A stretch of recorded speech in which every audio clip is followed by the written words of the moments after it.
नमस्कार, मैं हूं आपके साथ उमा पाल और आप देख रहे हैं स्टार न्यूज प्लस। आइए अब रुक करते हैं आज की कुछ खास खबरों पर। तब तक बने रहिए मेरे साथ स्टार न्यूज प्लस पर और चैनल को लाइक और सब्सक्राइब करना ना भूलें। धन्यवाद।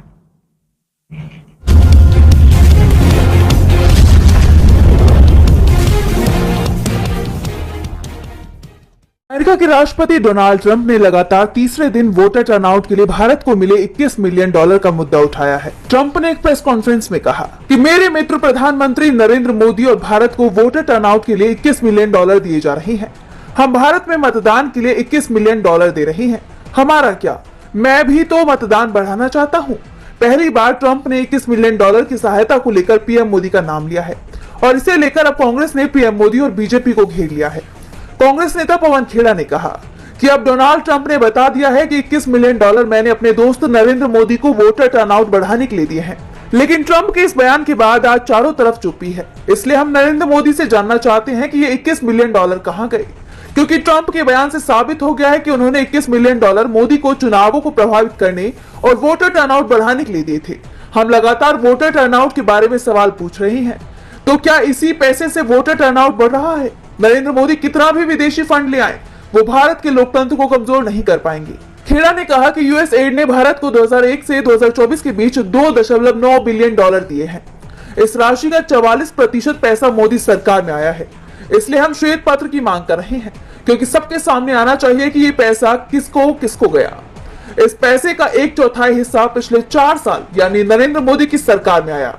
ये पैसा कहां गया? साल 2021 से 2024 के बीच $650 मिलियन आया। इसका हिसाब देश के सामने रखा जाए। सभा में विपक्ष के नेता राहुल गांधी ने अदानी समूह से जुड़े विवाद पर अमेरिकी प्रेस को दिए गए प्रधानमंत्री नरेंद्र मोदी के बयान पर निशाना साधा है। उन्होंने कहा कि ये कोई व्यक्तिगत मामला नहीं बल्कि देश का मामला है। कांग्रेस नेता हाल ही में अमेरिका दौरे के दौरान पीएम मोदी की मीडिया से बातचीत का जिक्र कर रहे थे। जब उनसे अमेरिकी राष्ट्रपति डोनाल्ड ट्रंप के साथ चर्चा और अदानी समूह को लेकर चल रहे विवाद के बारे में पूछा गया, तो राहुल ने कहा कि प्रधानमंत्री ने कहा कि यह व्यक्तिगत मामला है और जब दो विश्व नेता मिलते हैं तो ऐसे मुद्दों पर चर्चा नहीं की जाती। कांग्रेस सांसद ने आगे कहा कि नरेंद्र मोदी जी, ये कोई व्यक्तिगत मामला नहीं है, ये देश का मामला है। राहुल गांधी ने आरोप लगाया कि पीएम मोदी ने अमेरिकी प्रेस से कहा कि वो अदानी के बारे में राष्ट्रपति ट्रंप से कुछ नहीं पूछेंगे। इसके अलावा उन्होंने ये भी आरोप लगाया कि अमेरिका में अदानी के खिलाफ भ्रष्टाचार और चोरी का मामला लंबित है। राहुल गांधी ने आगे कहा, और हमारे प्रधानमंत्री जी कहते हैं वो एक व्यक्तिगत मामला है और हम इस पर चर्चा नहीं करते। अगर वो वास्तव में भारत के प्रधानमंत्री होते तो वो ट्रंप से इस मामले के बारे में पूछते और उनसे कहते कि वो इसकी जांच करवाएंगे और अगर जरूरत पड़ी तो उन्हें अमेरिका भी जांच के लिए भेजेंगे। लेकिन नहीं, उन्होंने कहा कि ये एक व्यक्तिगत मामला है। तो क्या अब अदानी का मामला फिर से बड़ा सियासी मुद्दा बनेगा? क्या राहुल गांधी का वार मोदी सरकार के लिए नई मुश्किलें खड़ी? मंत्री को विमान में टूटी सीट पर यात्रा करनी पड़ रही है और सबसे बड़ी बात तो यह है कि जिस विमान में केंद्रीय मंत्री सफर कर रहे हैं उसमें ऐसा भी नहीं कि केंद्रीय मंत्री को ही टूटी सीट मिली थी, बल्कि कई यात्री इसी तरह की सीट पर सफर कर रहे थे। इसे लेकर शिवराज सिंह चौहान ने ट्वीट कर नाराजगी जताई। वैसे आपको बता दें कि जिस विमान में शिवराज यात्रा कर रहे थे वो एयर इंडिया का है। पहले यह सरकारी कंपनी थी, बाद में इसके प्रबंधन का जिम्मा टाटा को सौंप दिया गया, लेकिन एयर इंडिया की हालत नहीं सुधरी। इस पर शिवराज ने कहा, आज मुझे भोपाल से दिल्ली आना था, पूसा में किसान मेले का उद्घाटन, कुरुक्षेत्र में प्राकृतिक खेती मिशन की बैठक और चंडीगढ़ में किसान संगठन के माननीय प्रतिनिधियों से चर्चा करनी है। मैंने एयर इंडिया की फ्लाइट क्रमांक AI 436 में टिकट करवाया था। मुझे सीट क्रमांक 8C आवंटित हुई। मैं जाकर सीट पर बैठा, सीट टूटी और अंदर धसी हुई थी। बैठना तकलीफदायक था। जब मैंने विमान कर्मियों से पूछा कि खराब सीट थी तो आवंटित क्यों की, उन्होंने बताया कि प्रबंधन को पहले सूचित कर दिया था कि ये सीट ठीक नहीं है, इसका टिकट नहीं बेचना चाहिए। ऐसी एक नहीं और भी सीटें हैं। सही यात्रियों ने मुझे बहुत आग्रह किया कि मैं उनसे सीट बदलकर अच्छी सीट पर बैठ जाऊं, लेकिन मैं अपने लिए किसी और मित्र को तकलीफ क्यों दूं? मैंने फैसला किया कि मैं इसी सीट पर बैठकर अपनी यात्रा पूरी करूंगा। शिवराज टूटी सीट पर ही बैठे। इसे लेकर उन्होंने कहा कि मेरी धारणा थी कि टाटा प्रबंधन के हाथ में लेने के बाद एयर इंडिया की सेवा बेहतर हुई होगी, लेकिन ये मेरा भ्रम निकला। मुझे बैठने में कष्ट की चिंता नहीं है, लेकिन यात्रियों से पूरा पैसा वसूलने के बाद उन्हें खराब और कष्टदायक सीट पर बैठाना अनैतिक है। क्या यह यात्रियों के साथ धोखा नहीं है? शिवराज के ट्वीट पर कांग्रेस ने भी पलटवार करते हुए मोदी सरकार को घेर लिया। कांग्रेस नेता श्रीनिवास बीवी ने पोस्ट किया कि मंत्री जी को विमान में टूटी कुर्सी मिलने का दर्द हुआ है। कुंभ जाने वाले करोड़ों श्रद्धालुओं को इनकी सरकार ट्रेनों में पैर रखने की जगह नहीं दे पाई, उसका दर्द नहीं हुआ। इनकी सरकार की नाकामी की वजह से सैकड़ों लोगों के मरने का दर्द नहीं हुआ।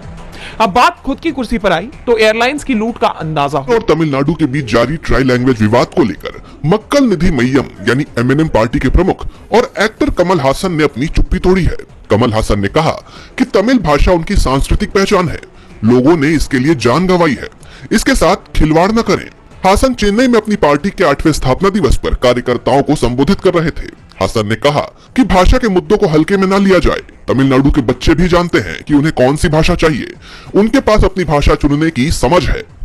बता दें कि 2019 में लागू न्यू एजुकेशन पॉलिसी के तहत हर राज्य के छात्रों को 3 भाषाएं सीखनी होंगी। गैर हिंदी भाषी राज्यों में हिंदी दूसरी भाषा के तौर पर पढ़ाई जाती है। तमिलनाडु में हमेशा से 2 भाषा नीति रही है।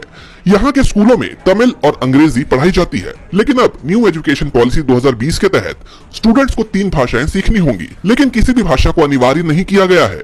राज्यों और स्कूलों को यह तय करने की आजादी है कि वो कौन सी 3 भाषाएं बच्चों को पढ़ाना चाहते हैं। प्राइमरी क्लासेस यानी कक्षा 1 से 5 तक में पढ़ाई मातृभाषा या स्थानीय भाषा में कराने की सिफारिश की गई है। वहीं मिडिल क्लासेस यानी कक्षा 6 से कक्षा 10 तक में 3 भाषाओं की पढ़ाई करवाना अनिवार्य है। गैर हिंदी भाषी राज्य में ये अंग्रेजी या एक आधुनिक भारतीय भाषा होगी। सेकेंडरी सेक्शन यानी 11वीं और 12वीं में स्कूल चाहे तो विदेशी भाषा को भी विकल्प के तौर पर दे सकते हैं। चुनाव से पहले महायुति सरकार ने योजनाओं की बौछार कर दी थी, लेकिन चुनाव जीतने के बाद अब एक के बाद एक योजनाएं बंद की जा रही हैं। लड़की बहन योजना के लाभार्थियों की संख्या कम करने के लिए कई शर्तें जोड़ी जा रही हैं और अब एसटी बसों में महिलाओं और बुजुर्गों को दी जाने वाली छूट रद्द करने पर चर्चा शुरू हो गई है। राज्य के परिवहन मंत्री प्रताप सरनाइक ने कहा कि इस योजना से एसटी को घाटा हो रहा है। उन्होंने कहा कि एसटी निगम की सभी बसों पर छूट दी गई।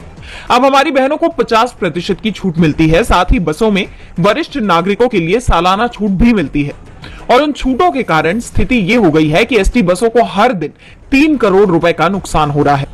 अगर हम सभी को रियायतें देते रहेंगे तो मुझे लगता है कि एसटी कॉर्पोरेशन को चलाना मुश्किल हो जाएगा, इसलिए मैं अभी इसके बारे में नहीं सोच सकता। सरनाइक के बयान के बाद कहा जा रहा है कि इस छूट को वापस लेने की तैयारी है। इस मामले में डिप्टी सीएम एकनाथ शिंदे का भी बयान सामने आया है। उन्होंने कहा कि सरकार ने अभी तक महिलाओं और बुजुर्गों को दी जा रही छूट को वापस लेने का कोई फैसला नहीं किया है। बिहार में एनडीए बिखरता दिखाई दे रहा है। हिंदुस्तानी आवाम मोर्चा के प्रमुख जीतन राम मांझी लगातार बीजेपी के खिलाफ बगावती रुख अपनाए हुए हैं और अब उन्होंने बीजेपी को उसकी औकात दिखाने का ऐलान किया है। जीतन राम मांझी ने 28 फरवरी को ऐतिहासिक गांधी मैदान में दलित समागम आयोजन करने का ऐलान किया है। ये समागम चुनाव से पहले हिंदुस्तानी आवाम मोर्चा का शक्ति प्रदर्शन माना जा रहा है। हजारों की संख्या में लोग इस समागम में शामिल होंगे। केंद्रीय मंत्री जीतन राम मांझी बिहार में अपनी हैसियत दिखाने की पूरी तैयारी में जुट गए हैं और जिस तरह विपक्ष बीजेपी पर अल्पसंख्यक और दलित विरोधी मानसिकता रखने का आरोप लगाता रहा है, ऐसे में बिहार में आगामी विधानसभा चुनाव में दलित वोटों को साधने के लिए मांझी बीजेपी के लिए अहम कड़ी माने जा रहे हैं। लेकिन बीते कुछ वक्त से मांझी बीजेपी को तेवर दिखाते नजर आ रहे हैं। सीट बंटवारे को लेकर मांझी अड़ गए हैं और 40 सीटों की मांग कर दी है। उन्होंने कहा था कि कार्यकर्ता चाहते हैं कि हमको 40 सीटें मिले, लेकिन 20 भी मिलती है तो हम गठबंधन को लेकर इतना त्याग करने को तैयार है। जिसके बाद ये चर्चा होने लगी कि मांझी की मांग अगर पूरी नहीं होती है तो वो कोई बड़ा फैसला ले सकते हैं। वहीं बीजेपी ने मांझी की इस चेतावनी को गंभीरता से नहीं लिया, जिसके बाद मांझी अब बीजेपी के सामने अपनी ताकत दिखाने में जुटे हुए हैं। इससे आगामी चुनावों में बीजेपी को इसका नुकसान भुगतना पड़ सकता है। 3 महीने से भी ज्यादा का वक्त बीत चुका है, लेकिन नतीजों में मिली हार के सदमे से बीजेपी अब तक उबर नहीं पाई है। 24 फरवरी से विधानसभा का सत्र शुरू हो रहा है, लेकिन बीजेपी अब तक अपना विधायक दल का नेता नहीं चुन पाई है। इतना ही नहीं, विधानसभा में मुख्य सचेतक की भूमिका कौन निभाएगा, ये भी बीजेपी अब तक तय नहीं कर पाई है। इस सवाल पर भाजपा का कोई भी नेता कुछ भी बोलने को तैयार नहीं है। सबको शीर्ष नेतृत्व के आदेश का इंतजार है। माना जा रहा है कि दिल्ली विधानसभा चुनाव की वजह से बीजेपी शीर्ष नेतृत्व की प्राथमिकता में ये काम नहीं थे और अब चूंकि दिल्ली में सरकार बन चुकी है, इसलिए किसी भी वक्त नेता के नाम की घोषणा हो सकती है। बता दें कि नेता प्रतिपक्ष के न रहने से सूचना आयुक्त जैसे संवैधानिक पदों पर नियुक्ति अटकी हुई है। इस मामले पर सुप्रीम कोर्ट ने 5 जनवरी को आदेश दिया था कि बीजेपी नेता प्रतिपक्ष का चयन हफ्ते भर में कर ले और शीर्ष अदालत को सूचित करे। यानी सुप्रीम कोर्ट के आदेश के मुताबिक 12 जनवरी तक ये काम हो जाना चाहिए था और बीजेपी सुप्रीम कोर्ट के आदेश को दरकिनार कर 1.5 महीने बाद भी नेता प्रतिपक्ष का चुनाव नहीं कर पाई है। विधानसभा का लगातार ये दूसरा कार्यकाल है जब बीजेपी नेता प्रतिपक्ष के झमेले में उलझी हुई है। पिछले कार्यकाल में बाबूलाल मरांडी को भाजपा ने नेता चुना था, लेकिन दल बदल के आरोपों की वजह से स्पीकर ने उन्हें नेता मानने से